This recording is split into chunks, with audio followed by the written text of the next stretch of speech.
Hi, this is on Imagination. I'm not recording this one live.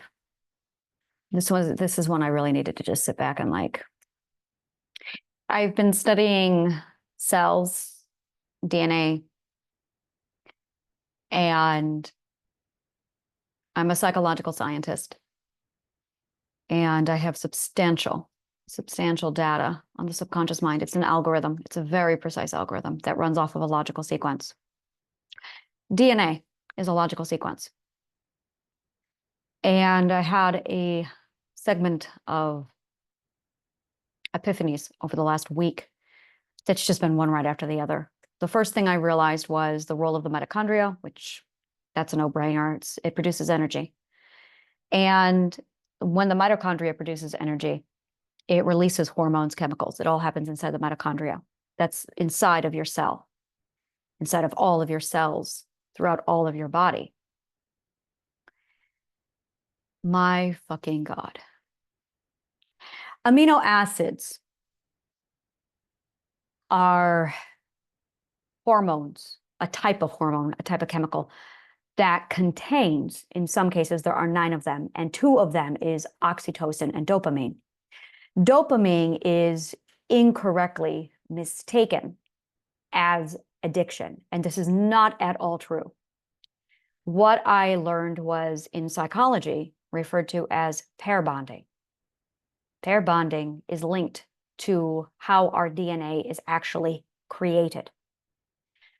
When we pair bond, there is a 3-step chemical transaction that occurs. Step 1 in pair bonding is the trigger. This trigger spends nitrogen and energy. In addition to this, it sets off stage 2, which is where the ATP, that is the thing that literally builds DNA, and this is all inside the mitochondria. The ATP requires nitrogen in order to make DNA, which is using nitrogen. Nitrogen makes up 3.5% of the human body, and it is literally the element, periodic table of elements, that one, that does nothing but grow things. It is found in all growth. Nitrogen and growth are same thing. You could say, if the human growth hormone had not already been taken, that nitrogen is the human growth hormone, but it's the growth hormone. It does all growing. It's the growth element. It's a really good way to put that. It's a growth element.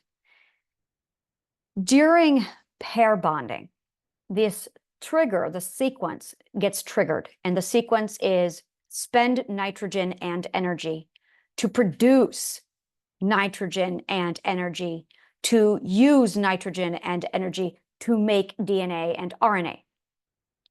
Now, hormones get translated over into emotions. More specifically, or more accurately, we can feel our own chemicals. We can feel our hormones. The feelings of our hormones are called emotions. So once you understand how to read your hormones, you can literally figure out what's going on inside of you. I figured this out about 2 years ago. And I've been using this to determine my moods, to determine everything.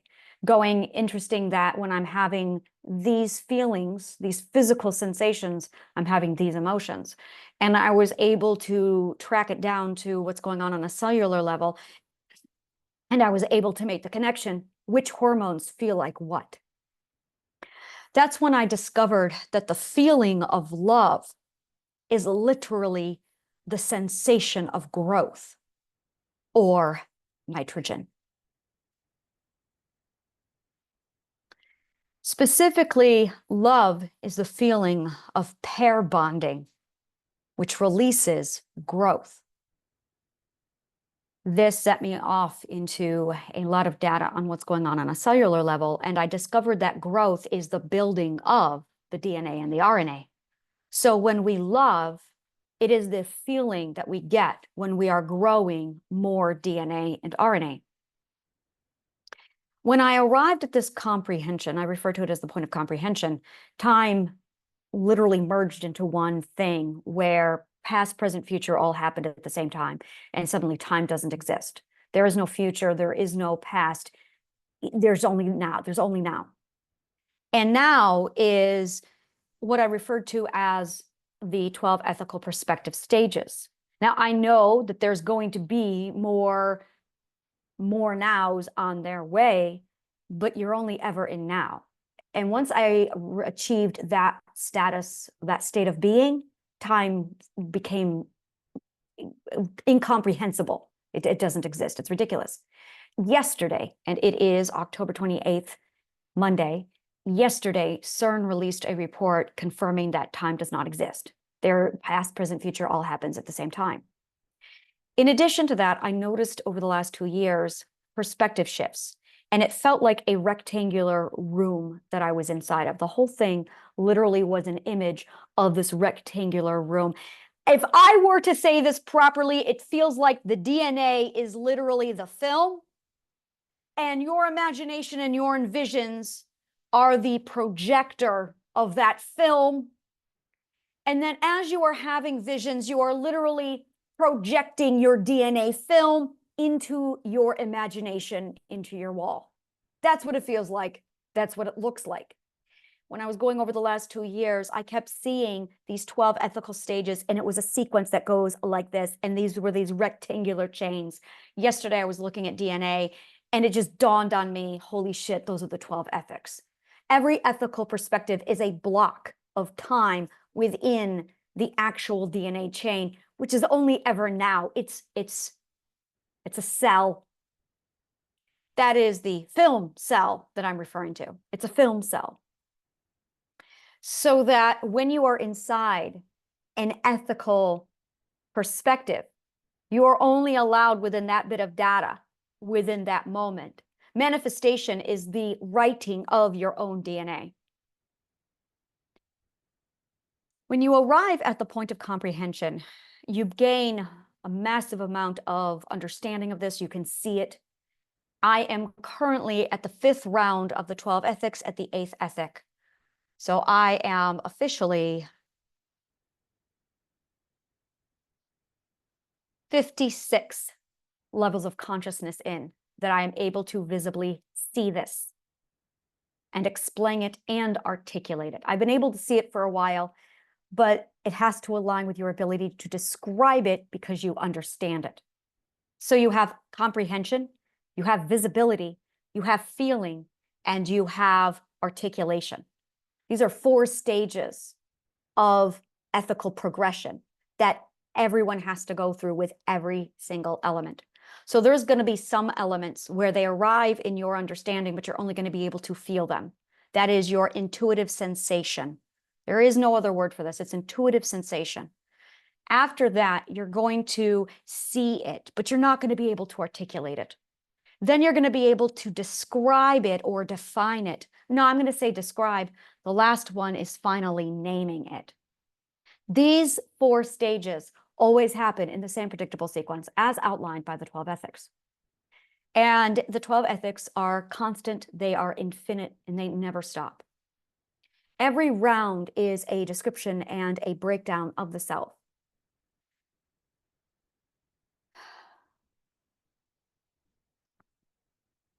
When I was able to figure out that the emotions were just the status report of the cells, I also realized that psychology is just inside the cell.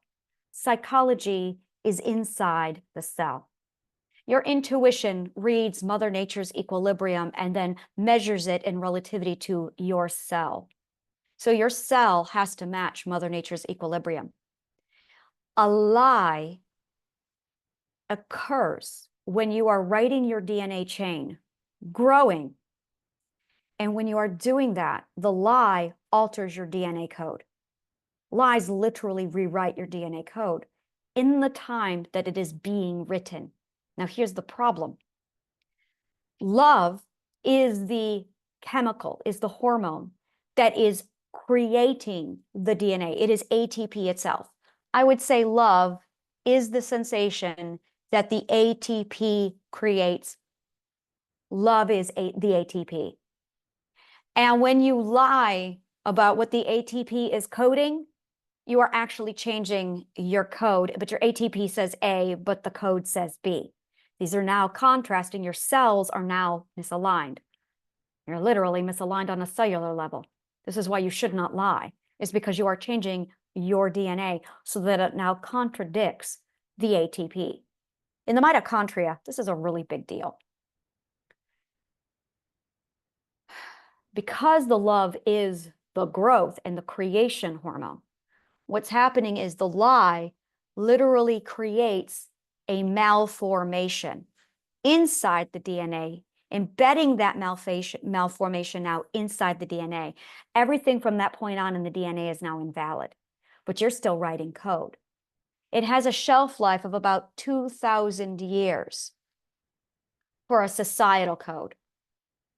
After 2,000 years, it breaks down. On a personal level, I have no idea yet. I have not been able to find the mathematical formula to figure out how long a lie can last inside of a person. Societal-wise, 2,000 years. After every 2,000 years, the entire society breaks down and all lies come down. Only the truth will stand. For the record, Zarathustra is the only one who's been able to survive 2,000 years. Just Zarathustra.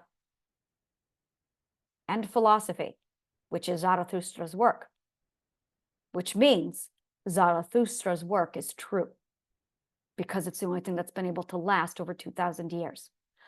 This is the test of time, the real test of time.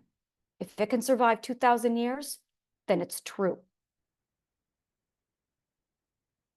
After 2,000 years, all the lies break down and the society has to rebuild from scratch if you did not build your society from scratch.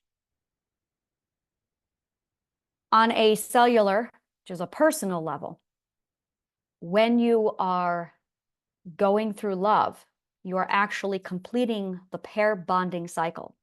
Pair bond disruption occurs when the ATP is disrupted from creating your DNA, which translates over into a new emotion. It's actually a very old emotion. It's one of the first emotions. It has many names. It has been called legion. It has been called druj. It has been called devil, evil. The list goes on. I have called it vigilante because when you experience this not love emotion from a malformed ATP love DNA transition, what ends up happening is vigilante arrives because it is distrust, because you've broken truth. Truth is the creation and the transition of love over into DNA. That is what truth is. It is love being transitioned into truth. The chemistry, the biology, the logic, the physics, the math are all absolutely located inside of my work, which I call Jediology, and it breaks all of this down so you can see it. And it aligns with all of the work that is currently now pouring out of CERN. This is the theory behind what CERN has found. This is referred to as the esoteric sciences that is founded inside of philosophy when you do philosophy the right way. If you've done philosophy the exoteric way, you're not going to know this. You have to do philosophy the esoteric way. This is the esoteric sciences. When you manifest, you are putting an order in for what you want your love formula to create for your DNA. Really cool. And then you've got to stick to it. This is where you have to be consistent. When you find somebody who aligns, Mother Nature will take care of that for you because it has to align mathematically to everything. Then you're going to find the person that you manifested this with and or who aligns to the mathematical formula, and that's going to proceed to allow you to write code. The problem is if you come into the situation breaking the laws of love, it's not going to work for you. You're going to have problems. Love has its own set of rules, which are the natural laws of love. The natural laws trump all things. And the rule number one is growth has to happen no matter what. And when you love, game on. It's time to grow, no matter what. The minute you fall in love, you are actually completing the pair bonding cycle, which means it's time to grow no matter what. Now, if you have unresolved fears, that is what you are supposed to be working on, which means love equals confronting your fears, which is why so many people run away from love, is because they're running away from their fears. I'm going to spend this video breaking down only the theory and the philosophy. The science is already there. It's tedious and it's all over my research. I am not going to get into the science right at this moment. I'm just presenting the theory. I have to clarify that. The science is already done. It's already there. It's already in my work. You just got to go through annaimagination.com on the research page, which is my blog, but it's already done. This is just explaining the theory behind it. So rule number 1 is grow no matter what, which means you are supposed to be finding someone you pair bond with. When the pair bond occurs, then it's game time.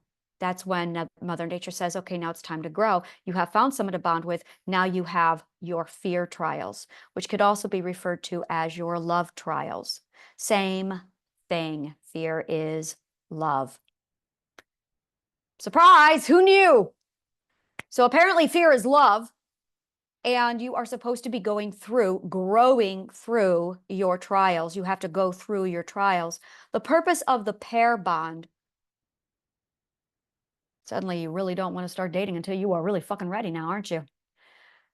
When you grow through your trials, you are supposed to be having your partner grow with you because they're also going to have corresponding trials. So the two of you have to learn how to grow through the trials together.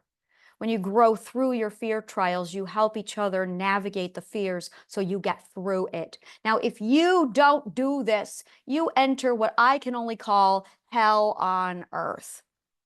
Boy, I am not making that shit up. It's hell on earth. Remember that moment when Doctor Strange gets caught in that logic loop and he keeps showing up at the end? Dramamu, I've come to bargain. That's what we refer to as a catch-22. Well, Mother Nature has embedded her own right here. It's when Mother Nature puts you right back at square one and she says, I've come to bargain. You have a love trial that you're supposed to be getting through. You don't get through this, she's going to put you right back here. Come to bargain. Right back through again, and it's just going to go on your logic loop. So you get stuck in a logic loop. This is what the twin flame journey is really all about. You're in your logic loop. Booyah. If you're not addressing your logic loop, you're just going to keep coming back over and over it because you have a lesson to learn. And the lesson is you are bonded and you've got to begin the love trials because rule number 1, you is growing no matter what. That law will not be violated. Mother Nature says so. If you try and violate that law, you will experience hell on earth. Good luck with that. It is time to learn. A great example of all of this is Ernest Hemingway. He had this trial, he pair bonded, he did not complete the trial, and he literally ended up isolated, refusing his love, who came back to him to complete the trials because he did not forgive. So he ended up becoming an alcoholic and dying alone in his cabin. That is literally what happens when you abandon the twin flame journey. I don't like to call it a twin flame journey. I like to call it the love trial because it is very much the final test of the 12 ethical stages. When Mother Nature bonds you, there is nothing else. It is time to grow. And as soon as you are in a bond, it is an understanding, game over. You are in a new set of rules. The first rule is what I refer to as the pre-bond game. The pre-bond game is what we all experience before we find the one. That's the one where you can pretty much do whatever the fuck you want and you're good. You can have fun. But the minute you bond, Mother Nature steps in and she says, nope, you are bonded now. Time to grow no matter what. I'm not going to sit there and say, yes, you have polyamory. Yes, you have monogamy. No. No, this is your trial. Whatever your fears are going to be your trials. It's time to grow no matter what. That's what you've got to take up with yourself and work through with your partner. There is no compromise. There is no compromise. What you are really doing is you are learning how to write your own DNA code together as a team.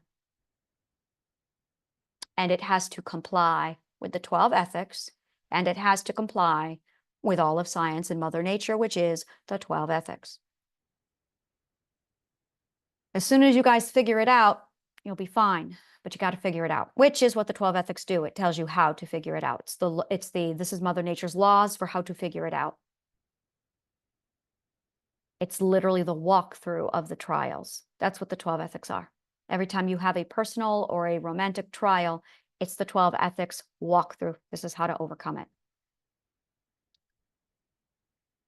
The problem that people have is they create rules, man-made rules that they try and implement on love. Yeah. They have man-made rules that they try and implement on Mother Nature. Please don't do that anymore. They have man-made rules that they try and implement on their own relationship. Relationships are above the law. They only adhere to Mother Nature's law. Once you understand and once you start to adopt the language, hi, I know we agreed to be just friends and do this weird thing over here, but I apparently have bonded to you, and now it's time for me to go through the growth no matter what trial, which means I'm married to you, and I've got to learn how to deal with that. Now, whether or not the other person has gone through the bonding, I don't know. I'm going to hypothesize that Mother Nature is not cruel. I'm going to hypothesize that that is exactly what it is you only bond to somebody who's already bonded to you.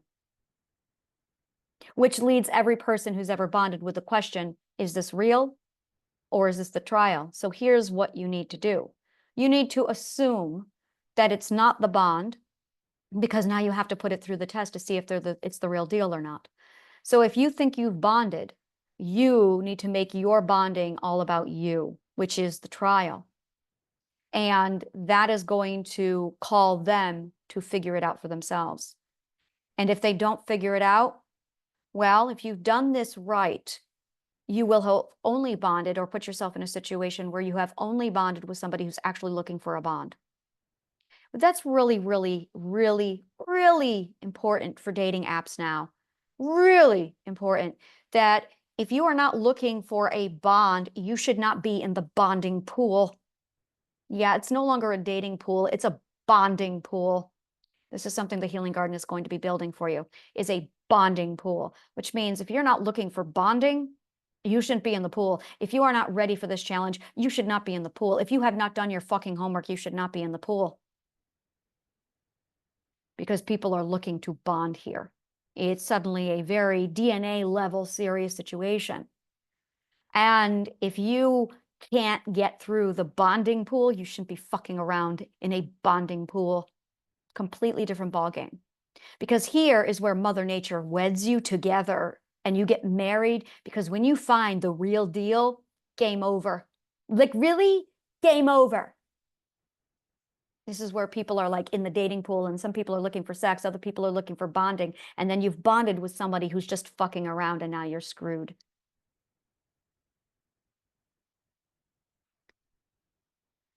When you step into the bonding pool, you should have already completed the 12 ethics, at least on the first round. Based off of my research, you're not ready until you reach the 36th level of consciousness, which puts you around the 3rd level. That's where I was when I finally felt ready to start bonding. 36th level of consciousness.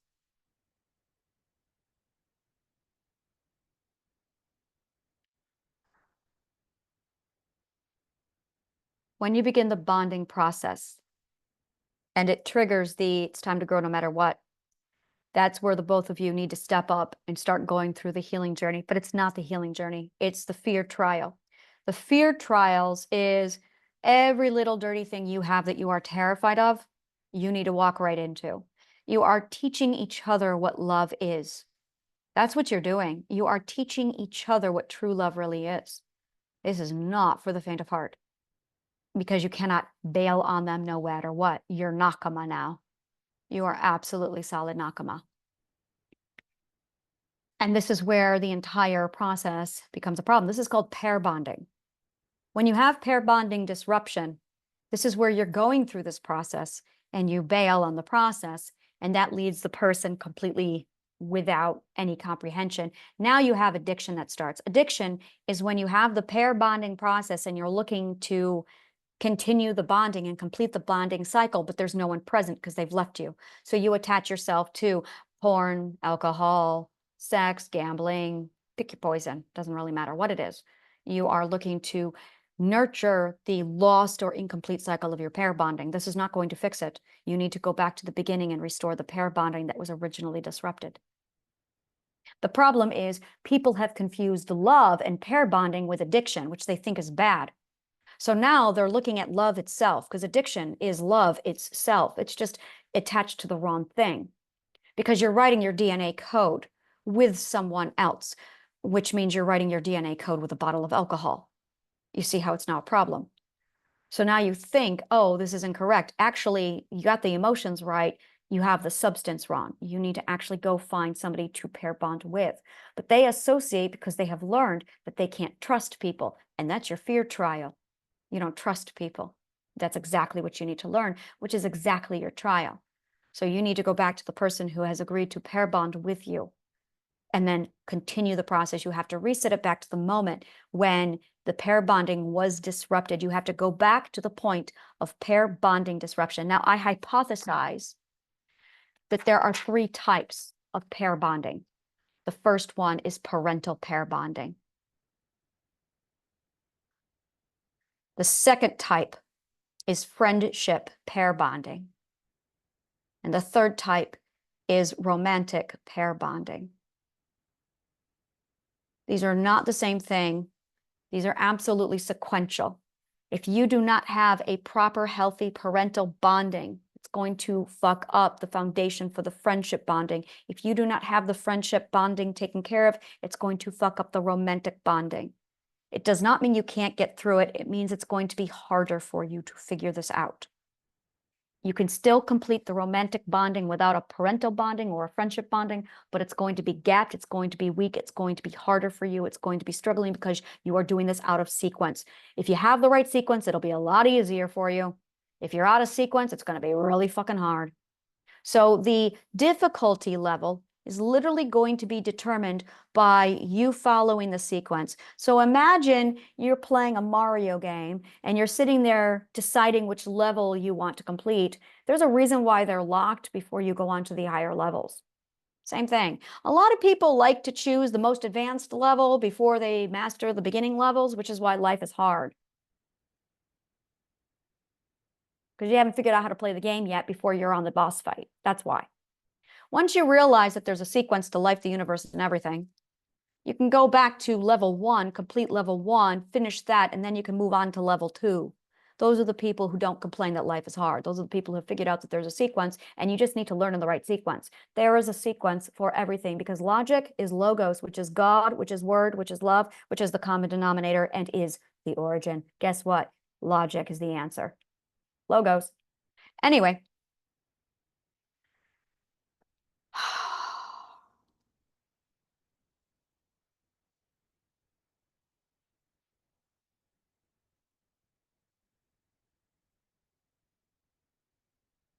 Narcissism is one of the names of the malformation that is birthed from pair bond disruption. In order to fix this, you need to have a conversation with your emotion. Emotions talk to you because you're talking to yourself. Remember, it's a projection of your DNA. Really fucking cool. Really fucking cool shit. So what I see in my brain, and this is where I really wish I had like computer graphics to animate all this out, because this is what I see. I see the DNA chain, and I see the DNA chain literally being fed through this cognitive core of the subconscious mind and the AIDNS, which is the abstract interdimensional navigational system that I invented, discovered. I don't know. I don't know. The cognitive core I invented to describe all this stuff, I don't know. We'll let everybody else figure out if I invented or discovered this. I don't know. Yeah, we'll let you guys figure out if I invented or discovered the AIDNS. So I see the DNA literally going through the AIDNS, which looks like a giant D20. It's really cool. And as it's feeding through the AIDNS, it's casting these projections, reading the DNA strip into your imagination. This is what your visions are. This is what your dreams are. This is what your deja vu is. This is what all of your shit is. This is all of your memory. This is your history. This is your past. Your memory is your DNA. That did happen. I do believe we found the subconscious mind. It's inside your DNA. The future, your visions, is what you're reading in the future. Now, here's the gorgeous part. Your DNA is 9.3 billion years old, which is why you can see your past lives. Is because you're reading your DNA chain that's literally being fed through your cognitive core, which is projecting all of this stuff. Now, when you become aware of this, that's the sixth ethical stage or sixth ethical perspective, which is now your DNA, and it's slowly going through. There's two DNAs. There's a DNA, there's an RNA, and there's one more thing, and that's what I have, and I cannot figure out what it's called. I call it the story health. That's what I call it, is your story health. But I don't know. It's going to be another DNA thing, a DNA, RNA, and then something NA. But I can't tell you what this is. I haven't figured out the Latin yet to break it down to tell you what it is. That's in my future. Woohoo! So that's one of the things that I get to name is this third DNA thing. I don't know yet. It's going to be something cool. I have no idea what it is.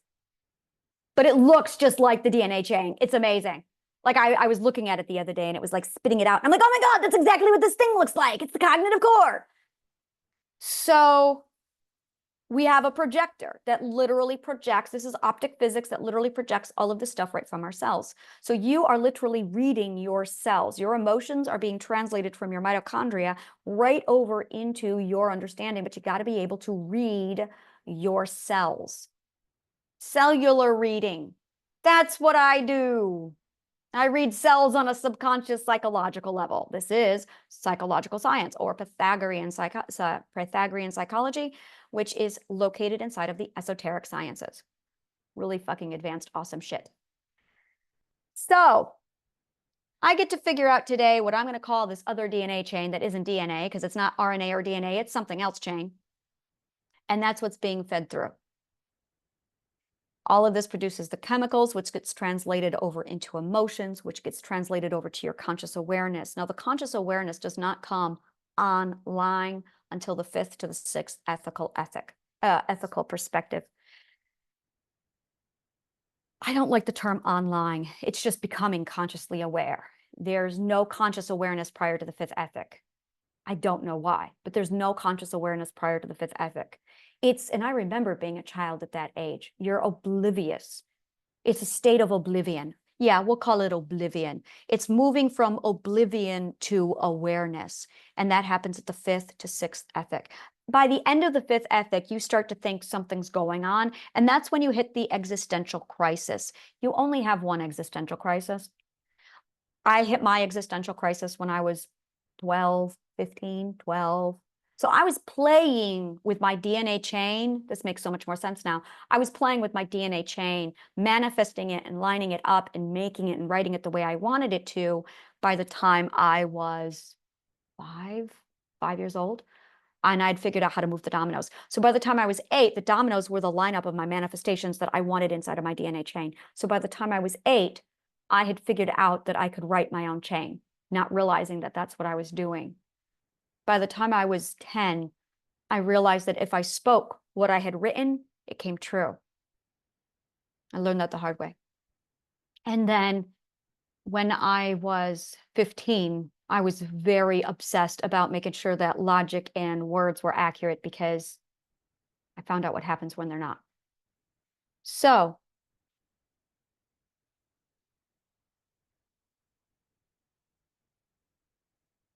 you have your existential crisis when you hit the fifth and the sixth ethic. Now, the sixth ethic is what I refer to as delusional. That's when you're exoteric. This is a great way of explaining it. That's when you're exoteric and you think you're on the inside. That's the delusion. That's the oasis, but you're not. You're exoteric. You can see it. You're aware of it, but you don't know the doorway. You don't know how to open the door to get through. A lot of people in the oasis have no idea how to open the door to get through. This is where I come in. I see a lot of people. This is what I did all day yesterday, as I was watching people and I was listening to them and I'm going, well, they're aware, they're channeling, but they're still not inside. You're still on the outside. And they think they're on the inside. And I'm going, no, you're not. No one is going through the ethical stages of perspective growth. They're all stuck on the outside, which is why they've hit, that's why they're not growing anymore, is because they can't find the door. So I got to figure out now how to translate. You guys have to find the door. That is my journey. That is my trial. I got to figure that out next because you guys aren't finding the door. Why aren't you finding the door? I did it one time. I had one person, I was working with her. And as I was working with her, she was like, oh, well, she was also a music theory major. I already have this formula. Pythagoras did this one for me. So the formula is you need music theory, geometry, physics. What else did I need? Logic. Well, that's why you need geometry. You're looking for the logical proofs. You have to study logic, but you have to study music theory. I don't know why music theory is so important to this. You must study music theory. You must study geometry, specifically logical proofs, and you must study physics. That is the combination. You must study those four things. To be honest with you, you study those four things and you're fine. You don't need anything else. That will unlock everything. Music theory, geometry, logic, physics. But you need all the foundations to those things up to physics. But those are the four things you really want to focus on. You get those four things down, everything takes care of itself. Music theory, geometry, logic, physics.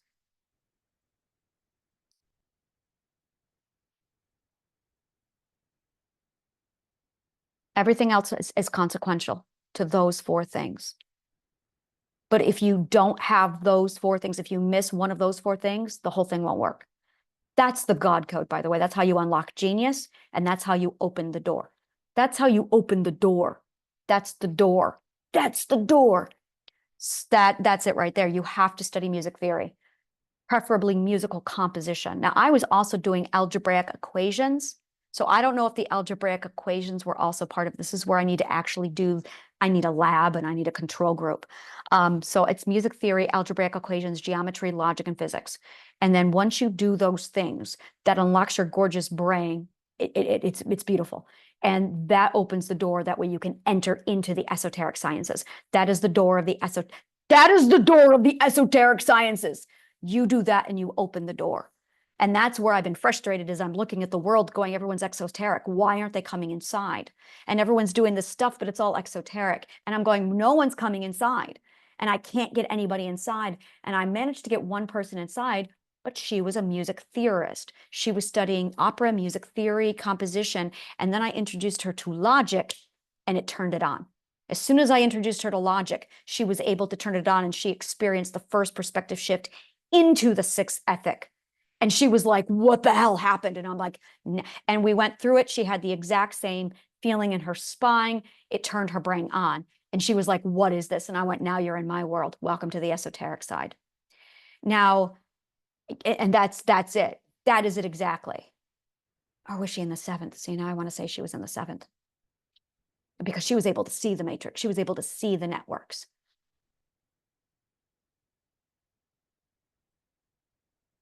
But you're supposed to move through them. And people aren't moving. And I'm like, why aren't you moving? And that's what I'm trying to figure out is why people are not moving through the ethics. And I think it's because the Oasis, they see all this awesome stuff and they're analyzing it and they're off in the holistic arts. And I'm like, what are you doing? That's a distraction. You need to be doing this, which is the rest of Zarathustra's work.